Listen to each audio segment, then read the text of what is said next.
in the law whereby something could have happened, but in a trial, for example, oftentimes the intent will be prosecuted. That if you had an intent to do something, then we can judge you on that. But I almost feel that with devolution and its implementation, because you keep going back to implementation, that usually the politics of the day overrides this. And so there was never, for the majority, an intent to want to live out this devolution. Because had there been, because usually when we had a conversation that things don't go wrong, they start wrong. And so in the middle of it, you're not going to think that you can turn this thing to go in the opposite direction.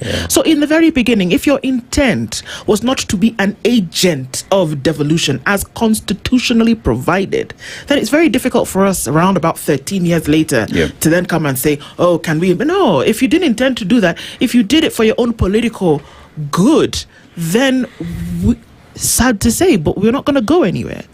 No, absolutely. I believe the intent was subverted from the get-go in many of the cases. There has been attempts to right those wrongs, in my view, and I quoted what BBI was trying to achieve. Empowerment of MCAs by having their own kitty. Everybody was to have their own kitty. Everybody who is elected, devolved governments get 35%. Better structures of oversight. As it is, we still have very good structures of oversight. We have MCAs as the first level, we have Auditor General, we have the Senate. But even with those three structures, you still have ways of subverting the law. So it's clear to me that as long as we have a regime that does not want to see this through, it won't get done.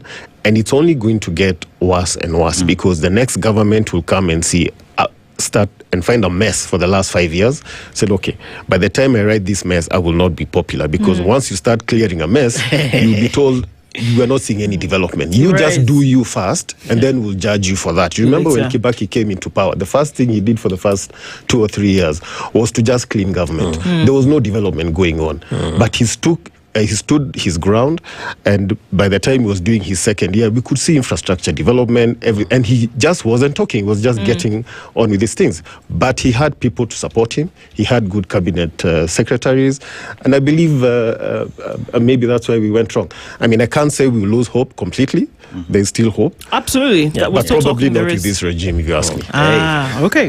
Kevin Osido is the